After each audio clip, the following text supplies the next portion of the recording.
దీక్షా దివస్తో బల ప్రదర్శనకు బీఆర్ఎస్ సంసిద్ధమవుతోంది.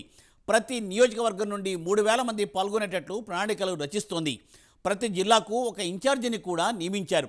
ఈ కార్యక్రమం ద్వారా బీఆర్ఎస్ శ్రేణుల్లో ధైర్యం నింపాలని బీఆర్ఎస్ చూస్తోంది. మండల కేంద్రాలు, గ్రామాల్లో ప్రదర్శనలు నిర్వహించాలని కూడా ఆలోచిస్తోంది. ఈ క్రమంలో అసంతృప్తివాదులు దూరంగా ఉంటారా లేక హాజరవుతారా? దీని ద్వారా బీఆర్ఎస్ ఏమి చెప్పబోతోంది? Let us watch the story.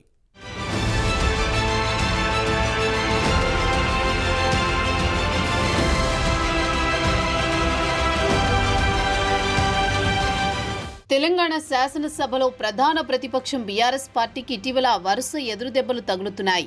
గత పార్లమెంటు ఎన్నికలలో ఘోర ఓటమి తర్వాత దాదాపు సైలెంట్ మోడ్లోకి వెళ్లిపోయారు గులాబీ boss KCR. Party working president KTR మాత్రం ప్రభుత్వ ప్రజా వ్యతిరేక కార్యక్రమాలపై పోరాటం చేస్తూనే ఉన్నారు. హైడ్రా, మూసీ, అమృత్ లాంటి విషయాలపై ప్రభుత్వంపై విమర్శలు గుప్పించింది. అయినా పార్టీకి ఆశించినంత మైలేజ్ రాలేదు. ఒకవైపు పార్టీ ఎమ్మెల్యేలు, నేతలు, కార్యకర్తలు పార్టీని వీడిపోతున్నారు. మరోవైపు వెంటాడుతున్న కేసుల భయం. ఈ క్రమంలో ఏదైనా బలమైన కార్యక్రమం చేస్తేనే క్యాడర్లో ధైర్యం వస్తుందని భావించింది. ఈ దశలో నవంబర్ 29వ తేదీ బీఆర్ఎస్కు కలిసి వచ్చింది.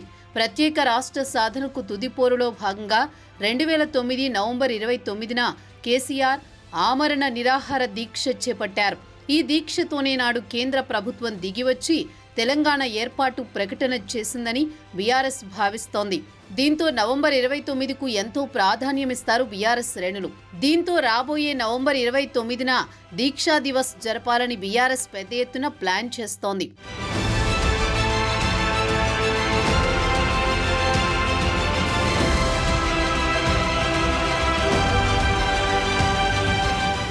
ఎన్నికలు జరిగి ఏడాదవుతోంది. ఈ ఏడాదిలో ఒక్క బలమైన కార్యక్రమం చేపట్టలేదు బీఆర్ఎస్. ఇప్పుడు దీక్షా దివస్ పేరుతో క్యాడర్ను గాడిన పెట్టేందుకు రెడీ అవుతోంది. ఈ నెల 29న దీక్షా దివస్తో మళ్లీ డోస్ పెంచాలని ప్రణాళికలు సిద్ధం చేసింది.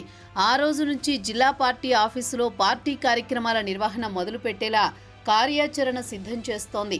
దీక్షా దివస్కు ముందుగానే నేతలతో సమావేశాలు ఏర్పాటు చేసి ఈ కార్యక్రమాన్ని సక్సెస్ చేసేందుకు బీఆర్ఎస్ రెడీ అవుతోంది. ఈ కార్యక్రమంతో పార్టీ క్యాడర్లో ఉత్సాహం నింపేందుకు పావులు కదుపుతోంది బీఆర్ఎస్.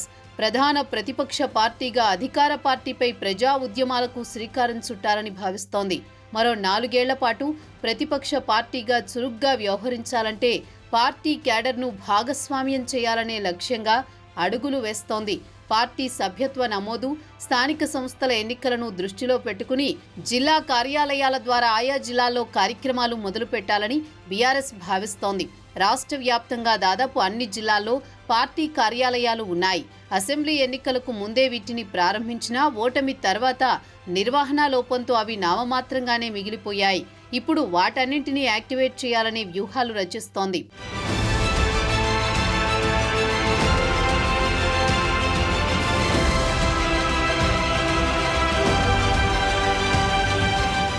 నవంబర్ 29న ప్రతి ఏడాది గులాబీ పార్టీ దీక్షా దివస్గా నిర్వహిస్తోంది.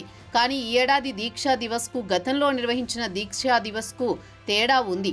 గతంలో దీక్షా దివస్లు పార్టీ అధికారంలో ఉన్నప్పుడు నిర్వహించారు. ఇప్పుడు పార్టీ ప్రతిపక్షంలో ఉంది.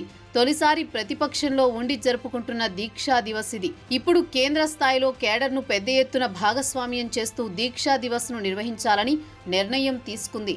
దీక్షా దివస్ సందర్భంగా ప్రభుత్వ ఆసుపత్రుల్లో పండ్లు పంపిణీ చేయడం, సేవా కార్యక్రమాలు నిర్వహించడం, కేసీఆర్ చిత్రపటాలకు పాలాభిషేకం చేయడం వంటి కార్యక్రమాలను పార్టీ నిర్వహించబోతోందని సమాచారం. కేసీఆర్ చేపట్టిన ఆమరణ దీక్ష ప్రాధాన్యత అందరికీ తెలిసేలా దీక్షా దివస్ రోజున ఫోటో ఎగ్జిబిషన్, సాంస్కృతిక కార్యక్రమాలు నిర్వహించాలని నిర్ణయించినట్లు తెలుస్తోంది. తెలంగాణ కోసం కేసీఆర్ చేసిన పోరాటం భావితరాలకు తెలియాల్సిన అవసరం ఉందంటున్నారు బీఆర్ఎస్ నేతలు. రాష్ట్ర సాధన అనంతరం కేసీఆర్ 10 ఏళ్లు ముఖ్యమంత్రిగా కొనసాగి తెలంగాణను అన్ని రంగాల్లో అభివృద్ధి చేశారని ఈ సందర్భంగా బీఆర్ఎస్ నేతలు గుర్తు చేస్తున్నారు.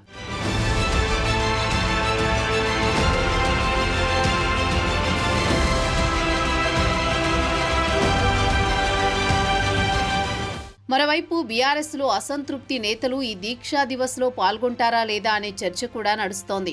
పార్లమెంట్ ఎన్నికల తర్వాత చాలా మంది పార్టీ మారారు. ఇంకా మారడానికి కొంతమంది సిద్ధంగా ఉన్నట్లు కాంగ్రెస్ చెబుతోంది. పార్టీపై కొందరు అసంతృప్తితో ఉన్నారు. గత లోక్సభ ఎన్నికల తర్వాత బీజేపీ కూడా తెలంగాణపై ఫోకస్ పెట్టింది. ఈసారి ఎలాగైనా అధికారంలోకి రావాలని బీజేపీ పెద్దలు భావిస్తున్నారు. ఈ పరిణామాల మధ్య బీఆర్ఎస్ తలపెట్టిన దీక్షా దివస్ ఎలా జరుగుతుందనే దానిపై రాజకీయ వర్గాల్లో చర్చ నడుస్తోంది. మరోవైపు ఇటీవల మళ్లీ యాక్టివ్ అయిన కేసీఆర్ కుమార్తె ఎమ్మెల్సీ కవిత ఈ దీక్షా దివస్లో పాల్గొని క్రియాశీల రాజకీయాల్లోకి ఎంట్రీ ఇవ్వనున్నారని సమాచారం. ఒకవైపు తెలంగాణ కోసం కేసీఆర్ చేసింది చెప్పుకుంటూ క్యాడర్లో ధైర్యం నింపడంతో పాటు ప్రభుత్వంపై పోరాడాలని స్ఫూర్తి నింపడం లాంటివి చేయబోతున్నట్లు తెలుస్తోంది. మొత్తం మీద బీఆర్ఎస్ తలపెట్టిన దీక్షా దివస్ ఈసారి భిన్నంగా ఉండబోతోందని విశ్లేషకులు చెబుతున్నారు. దీక్షా దివస్ ఈసారి ఎలా ఉండబోతోందో తెలియాలంటే నవంబర్ 29 వరకు వేచి చూడాల్సిందే.